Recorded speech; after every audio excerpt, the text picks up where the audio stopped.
Après maintes régés, les députés ont adopté aujourd'hui le projet de loi portant création de la Haute Autorité de Communication, la HAC. Auparavant, ils avaient approuvé des ordonnances visant à augmenter le capital de la Société malienne du patrimoine de l'eau potable à Somapep et celui de la Société malienne de gestion de l'eau potable Somagep. Plus de 1000 enfants de moins de 5 ans et plus de 350 femmes enceintes ou allaitantes. Voilà le nombre de personnes malnutries enregistrées et prises en charge uniquement dans le centre de santé communautaire de Yirimadio.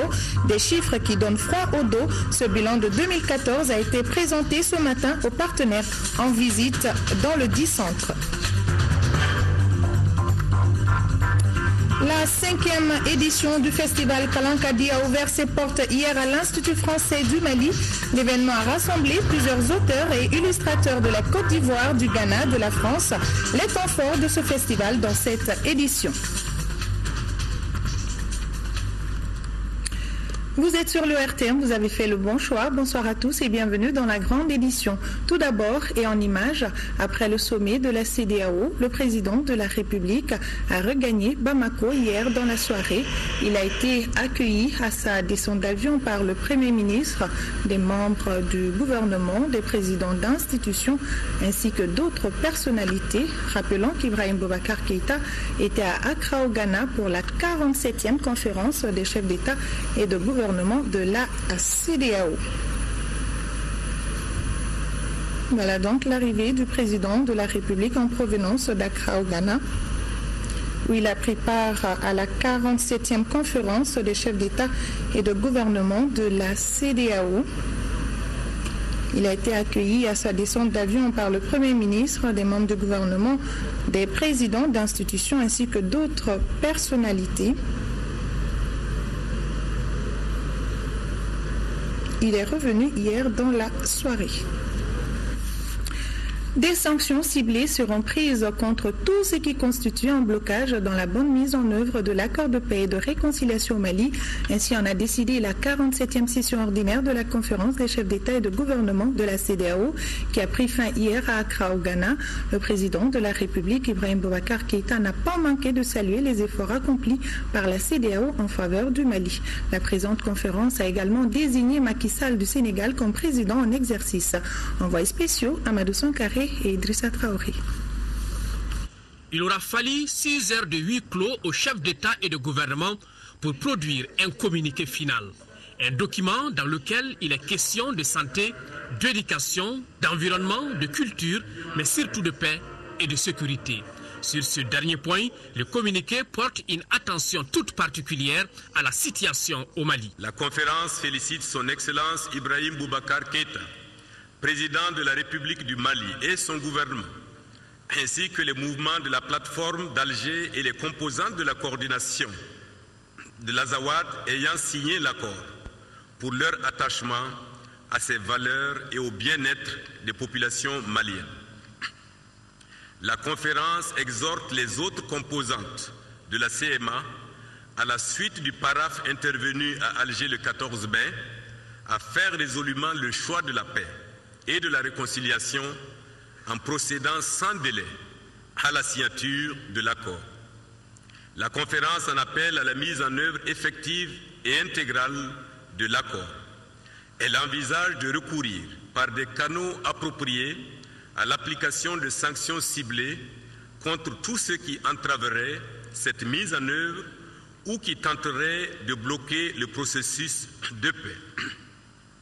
La conférence déclare que seules les forces de défense et de sécurité du Mali disposent du droit et de la légitimité d'occuper toute localité du territoire national dans le cadre de leur mission régalienne de protection des frontières, des personnes et de leurs biens, et que toute autre occupation par des forces irrégulières est illégale et exige qu'elle prenne fin. La conférence lance un appel à la communauté internationale afin qu'elle renforce son appui au gouvernement et au peuple malien dans ce processus de mise en œuvre. Le président de la République, Ibrahim Boubacar Keïta, s'est dit très sensible à cette volonté affichée des chefs d'État et de gouvernement d'accompagner le Mali pour une sortie de crise. La résolution sur le Mali est très forte. Elle est très forte sur le Mali. Je devais rendre hommage à la CEDEAO. Figurez-vous, il y a eu au moins une dizaine de sommets consacrés au seul Mali durant la crise. Ce n'est pas peu. Donc la CEDEAO a contribué à susciter l'intérêt autour du Mali, de la question malienne. Et je pense que cela n'est pas aujourd'hui quelque chose à ne pas saluer. Et nous l'avons fait. Je crois donc que dans le suivi également de l'application de l'accord qui a été signé à Bamako le 15 mai, nous serons accompagnés par la CEDEAO. La promesse est faite et je pense que cela se fera. En 40 ans d'existence, la CEDEAO a pu réaliser plusieurs de ses projets. Dès 2016, nous aurons cette carte d'identité biométrique qui entrera en vigueur à l'intérieur de nos États, qui va faciliter beaucoup de choses, l'aller et venir. Je pense que notre intégration est en train tout doucement d'être une réalité.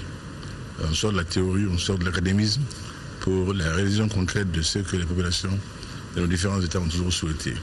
Qu'elles puissent aller et venir de l'un des pays à l'autre sans beaucoup d'entraves. Tout ce qui peut entraver aussi bien les relations entre les hommes que l'échange de marchandises, tout doucement est en train d'être levé. Je crois donc qu'il y a de quoi se réjouir.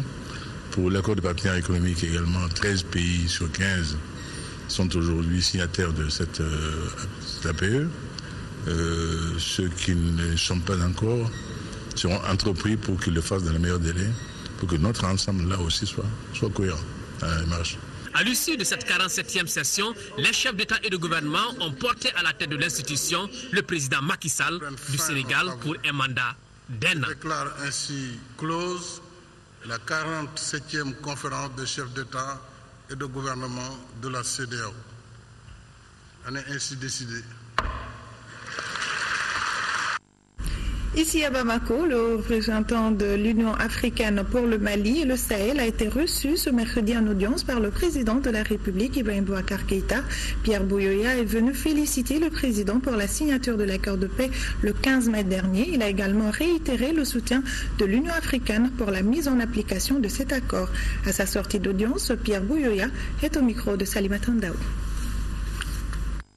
J'étais venu voir son Excellence le Président de la République, d'abord pour encore une fois le féliciter pour l'événement du 15 mai, c'est-à-dire la signature de l'accord pour la paix et la réconciliation au Mali, que nous considérons comme une étape extrêmement importante sur le chemin du recouvrement de la paix au Mali. J'étais venu aussi réaffirmer le soutien de l'Union africaine dans la nouvelle phase, c'est-à-dire celle de la mise en application de l'accord. Nous avons été aux côtés du Mali au moment de la négociation à Ouagadougou, à Alger. C'était pour lui assurer que nous serons aussi à côté du Mali dans la mise en application de l'accord, dans le double rôle que l'accord lui-même nous donne, celui d'être parmi les garants de l'accord au niveau politique, mais aussi celui d'être membre du comité de suivi. Le rôle d'ailleurs que nous avons déjà commencé à jouer parce que la médiation s'est déjà réunie dans le cadre de la mise en application de l'accord. La priorité numéro 1, c'est de tout faire pour amener ceux qui n'ont pas signé à signer. C'est la priorité des priorités. Et la médiation, on y travaille d'arrache-pied. Deuxièmement, c'est faire en sorte que les engagements pris soient respectés, en particulier le cessez-le-feu. C'est déplorable que quelques jours après la signature de l'accord, il y a encore des violences sur le terrain. Nous devons tout faire pour que cela cesse Après cela, la mise en application de l'accord sera bien sûr un processus long et difficile. Il ne faut pas se faire des illusions. Du palais présidentiel, direction l'hémicycle où le capital de la Société malienne du patrimoine de l'eau potable à Somapep passe de 100 millions de francs CFA à 5 milliards. Les députés ont approuvé ce matin une ordonnance dans ce sens. Le capital de la Société malienne de gestion de l'eau potable à Somagep SA connaît également une augmentation de 1000 millions à 2 milliards de francs CFA. L'adoption de ces ordonnances vise à permettre aux deux sociétés de réussir leur mission d'investissement et d'exploitation. Auparavant, la représentation nationale avait adopté le projet de loi relatif à la haute autorité de communication et nous espérons retrouver ce reportage au cours de ce journal. Clôture cet après-midi au CICB de l'atelier de validation du document de politique générale pour la décentralisation et la régionalisation. On prit part à cet atelier les gouverneurs des régions, les conseillers régionaux de cercle, entre autres. Des recommandations ont été adoptées, recommandations qui prennent en compte l'amélioration de suivi, évaluation de la décentralisation 2015-2019 et la mise en œuvre du plan d'action 2015-2024. On en parle avec Mahamadou Doumbia. Au cours des 3 jours de discussions et d'échanges, les participants venus de toutes les régions du Mali ont élaboré un document final pour l'approfondissement de la décentralisation, la régionalisation, la gouvernance et la croissance économique. Le point qui nous intéresse précisément, c'est surtout la régionalisation qui verra le jour dans les mois à venir. Et je crois que c'est une innovation et encore aussi, ça permet aussi de responsabiliser vraiment les élus et aussi prendre en compte les besoins des populations. Repartis en groupe thématique, les participants ont adopté des recommandations, des actes qui doivent créer des conditions pour la décentralisation au cours des 10 prochaines années et la mise en place d'une stratégie pour 2015-2024. On ne peut pas parler quand même de décentralisation sans quand même parler ou même mettre un accent particulier sur l'accompagnement du secteur privé. Et qui parle du secteur privé parle quand même de la création d'emplois. À Caille, nous avons été touchés par le naufrage méditerranéen. Donc il va falloir vraiment que nous essayions d'accompagner les entreprises au niveau des régions. Pour le secrétaire général du ministère de l'administration territoriale et de la décentralisation, un traitement diligent doit être accordé à ces recommandations. De la lecture de vos recommandations, nous avons pu relever entre autres points la prise en compte des dispositions de l'accord de paix et de réconciliation dans le document cadre de politique nationale de décentralisation 2015-2024, la mise en place d'une stratégie de dissémination du document cadre de politique nationale de la décentralisation 2015-2024 en vue de son appropriation par tous les acteurs. Cette fois-ci, le document est assez explicite, qui parle clairement du transfert des compétences et des ressources correspondant aux compétences qui sont transférées. On a parlé également du statut des élus que nous réclamons. Il y a aussi le fait que ce document fait une place à la gestion inclusive des territoires. L'ensemble des participants qui se sont réjouis de la signature de l'accord de paix et de réconciliation en date du 15 mai 2015 prône en conséquence l'intensification d'un dialogue inclusif, gage d'un développement harmonisé et durable. Le premier conseil de la Fédération des associations des cadres techniques de maintenance de l'ASECNA FACATEM s'est tenu ici à Bamako ce mercredi, placé sous le thème « Système de management intégré au cœur de la maintenance ». Ce conseil de fédération vise à échanger sur les différents processus applicables à la maintenance. Les participants sont venus d'une dizaine de pays membres de l'ASECNA. Reportage d'Oda Sidiki Diarra. Synergie d'action pour les membres de la Fédération des associations des cadres techniques de maintenance de l'ASECNA FACATEM. Ces cadres venus des pays membres de l'ASECNA feront au cours de ce premier conseil une analyse approfondie des maux qui minent leur fédération. C'est d'abord faire un bilan d'étape des activités de la FACATEM, ensuite échanger sur nos problèmes socio-professionnels, partager les expériences Les travaux de ce premier conseil s'ouvrent dans un contexte marqué par des tendances mutationnistes dans la fourniture des services aériens. Dans un tel environnement, il y a lieu de se retrouver pour réfléchir et échanger sur les différents processus applicables à la maintenance. On a pas mal de difficultés, surtout les problèmes de formation. La Fédération des cadres techniques de maintenance occupe tous les cadres techniques de la SECNA, des 17 pays membres de la SECNA.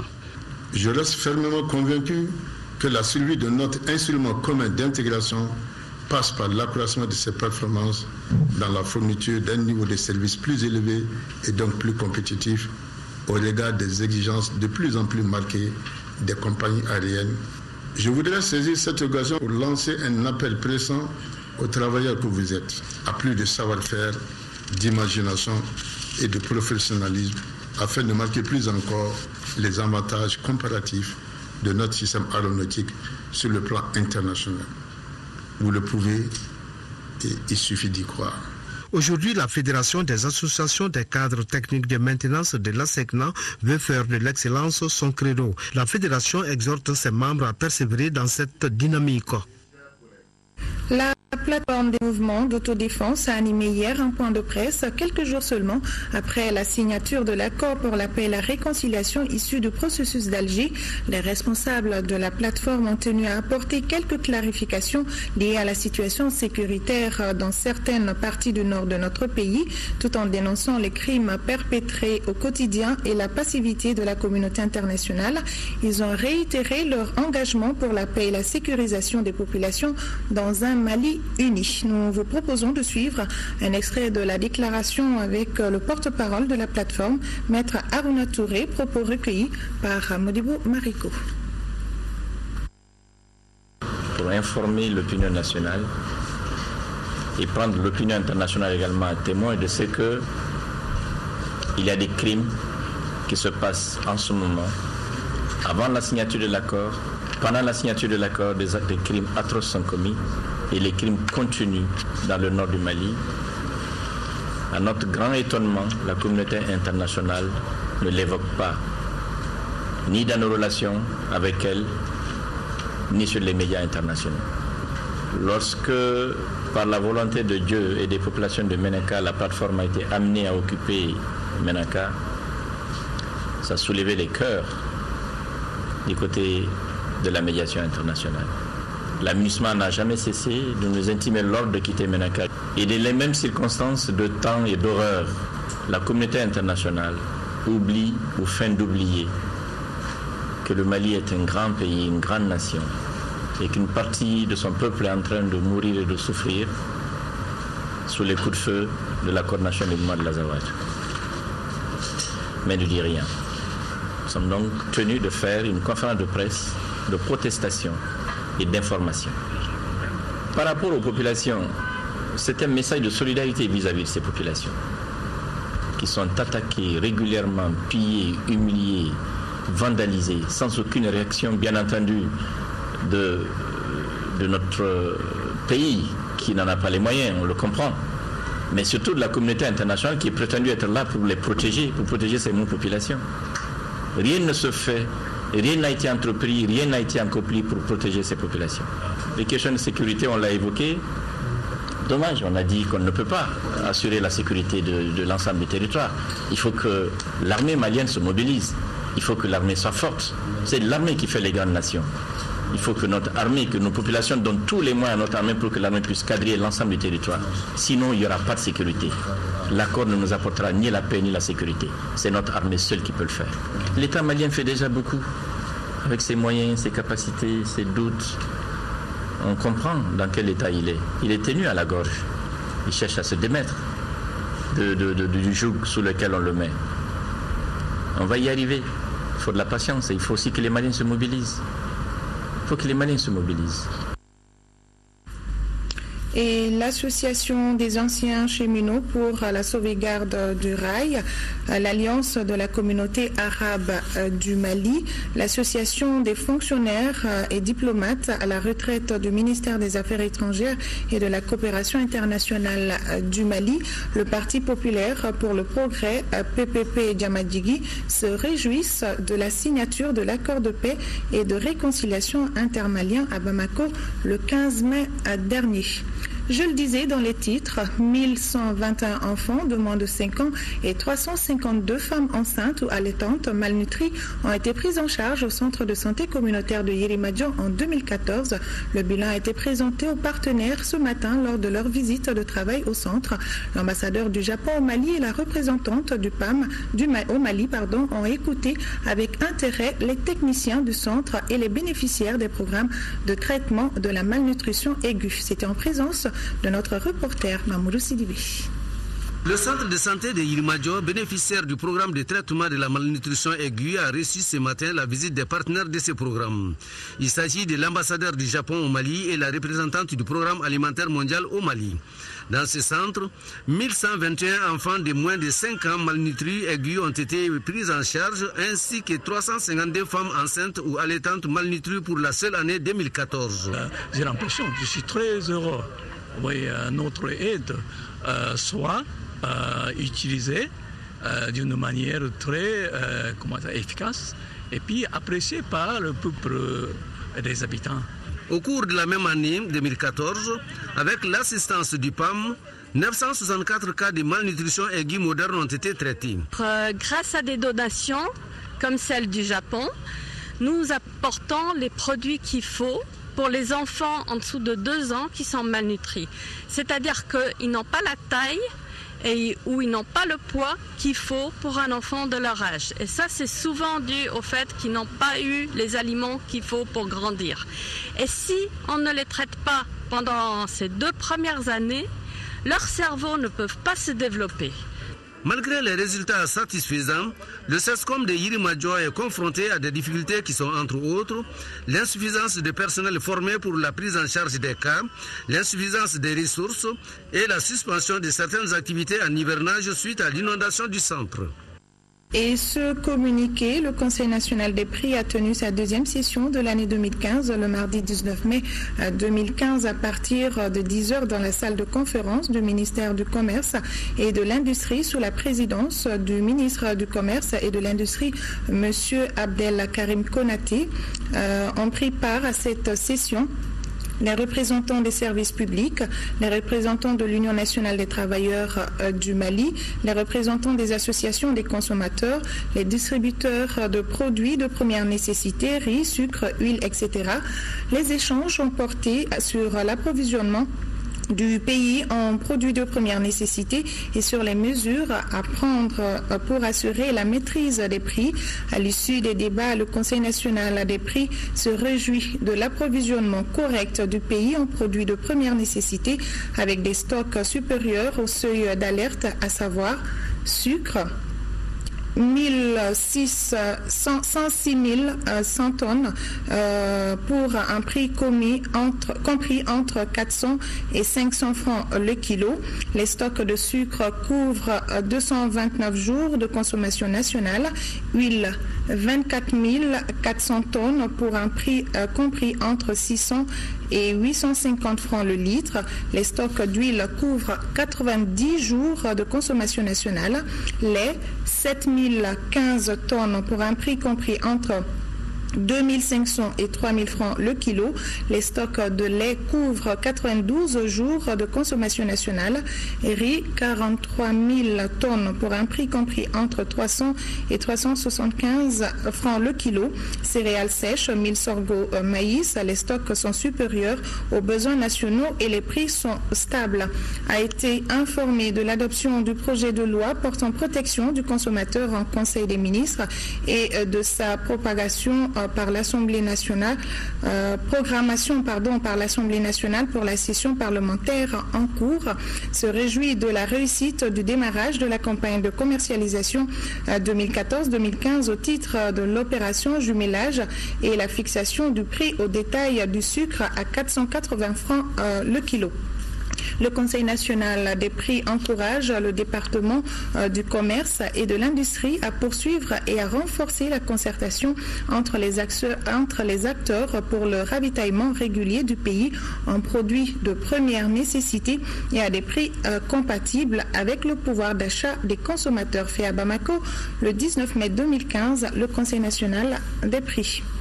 Direction région de Ségou, où le président du Haut Conseil économique, social et culturel a présidé aujourd'hui une réunion de synthèse régionale du recueil 2015 des attentes, des besoins et des problèmes des populations de la région de Ségou. Et parmi les problèmes, les questions sécuritaires ont été évoquées par les responsables de la région. Les détails avec Candice Silla.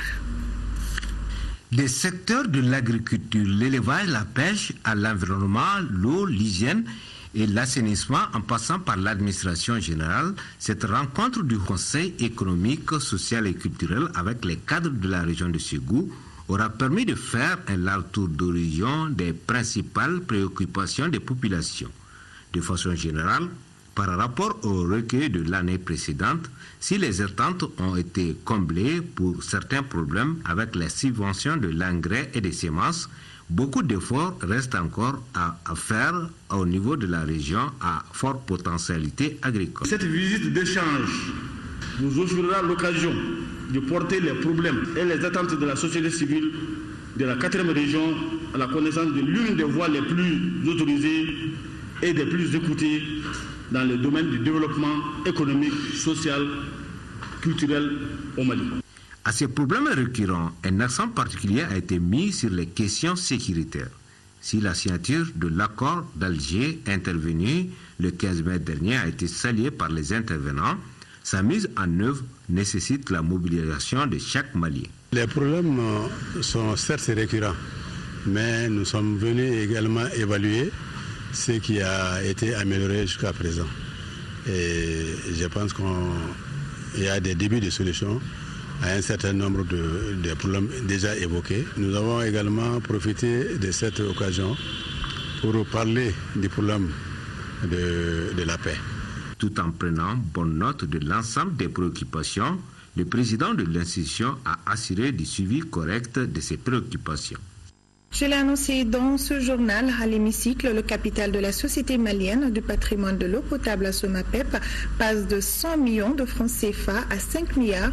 Les députés ont approuvé ce matin une ordonnance dans ce sens. Le capital de la Société malienne de gestion de l'eau potable à SOMAGEP SA connaît également une augmentation de 1 000 millions à 2 milliards de francs CFA. L'adoption de ces ordonnances vise à permettre aux deux sociétés de réussir leur mission d'investissement et d'exploitation. Auparavant, la représentation nationale avait adopté le projet de loi relatif à la haute autorité de communication. On fait le point avec Bourama Traoré.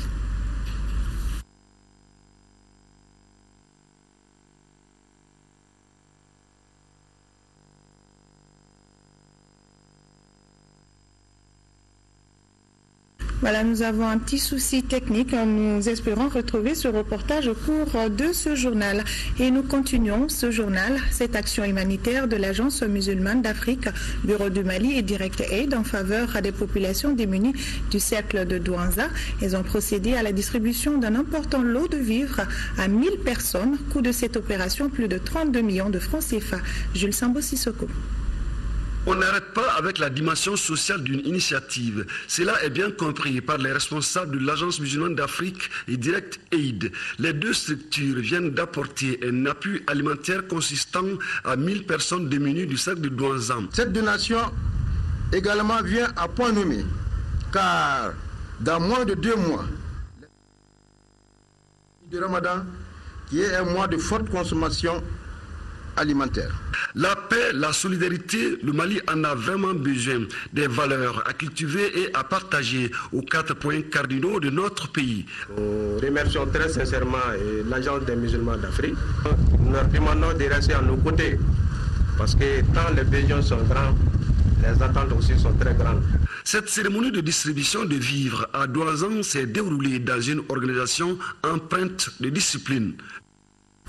Une vingtaine de cadres venus de 10 pays de la sous-région réunis pour parler de la protection des enfants et de leurs droits.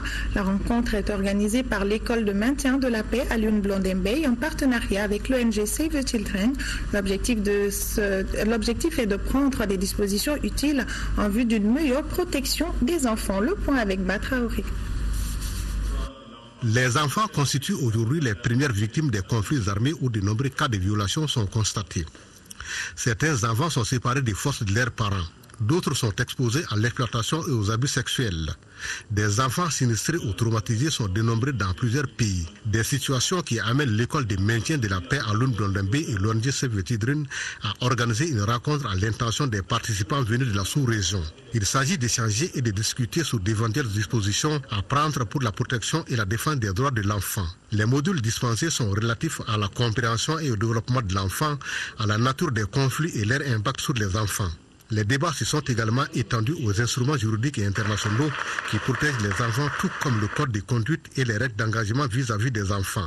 Les responsables de l'ONG Save the Children ont salué ce premier stage qui permet, selon eux, de mesurer le degré d'engagement de l'école de maintien de la paix dans la protection des enfants. Rappelons que les participants sont venus du Mali, de la République de Côte d'Ivoire, de la RDC Congo, des Comores, du Sénégal, du Niger, du Cameroun et de la République centrafricaine. L'Association pour le développement du cercle de Gundam, ADCG, veut s'impliquer dans la lutte contre l'insécurité qui sévit dans le cercle. Les Gundamiens veulent se donner la main pour impliquer toutes les communautés pour mettre fin aux multiples exactions, enlèvements, pillages et séquestrations dont sont victimes les populations de la part des groupes armés. L'association a donc fait une déclaration pour condamner ces actes contraires à la paix. Nous y reviendrons dans nos éditions de demain. Dans le cadre de l'organisation de l'élection législative partielle dans la circonscription électorale de la commune 5 du district de Bamako, le président du Comité national de l'égal accès aux médias d'État invite les candidats dont les noms suivent à se présenter au siège de l'organe le jeudi 21 mai 2015 pour l'enregistrement de leur message de campagne. 9h, FAC Mahamadou Dao, 9h30, UNRP Baba à Samaké. La 5e édition du festival Kalankadi, qui veut dire l'éducation est bénéfique, a ouvert ses portes hier à l'Institut français du Mali. Une ouverture marquée par la projection en avant-première d'un film d'animation intitulé Soundiata Keita, le réveil du lion, et c'était en présence de plusieurs auteurs et illustrateurs de la Côte d'Ivoire, du Ghana et de la France. Une initiative de Balani et de la galerie Médina. Modibo Soirée a assisté à la projection. Voici son compte-rendu. Ce film d'initiation nous invite à un voyage épique et animé au cœur de l'histoire du Mandé. C'est avec une bonne dose d'humour que le réalisateur ivoirien Abel Kwame et son équipe se sont appropriés la figure emblématique Soundiata Keita, l'enfant handicapé devenu empereur du Mandé en 1236. Soundiata Keita est un personnage très connu, très célèbre en Afrique de l'Ouest. Et derrière ce personnage, il y a pas mal d'éléments, pas mal de valeurs à ressortir. Donc on s'est vraiment rié là-dessus, sans trop réfléchir.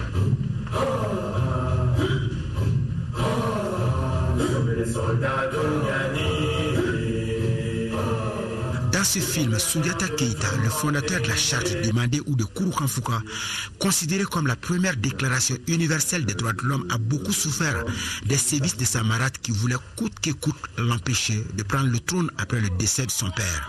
Une histoire qui interpelle plus d'un, et même les enfants qui ont assisté à cette projection. C'est tellement bien de toujours nous parler de l'histoire de notre pays. En plus, avec ce film, on a remarqué qu'il y avait un petit mélange du traditionnel et du modernisme. J'ai trouvé que ce film était vraiment génial, il y avait beaucoup d'émotions, j'ai bien aimé. Surtout, j'ai bien aimé les personnages, tout ça. J'ai adoré. Soundiata Keita ou le réveil du lion, un film qui sera programmé en matinée ce samedi à Magic Cinéma ex Babemba et le dimanche au Palais de la Culture Amadou Ampateba de Bamako.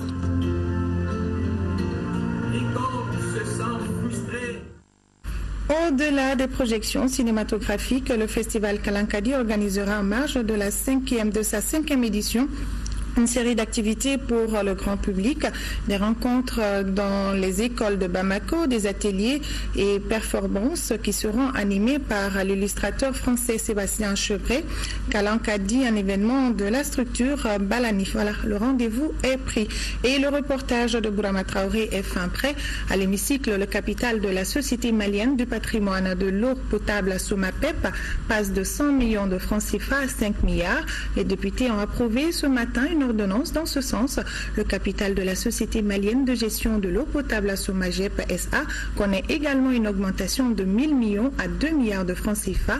L'adoption de ces ordonnances vise à permettre aux deux sociétés de réussir leur mission d'investissement et d'exploitation. Auparavant, la représentation nationale avait adopté le projet de loi relatif à la haute autorité de communication. On fait le point avec Bourama Traoré.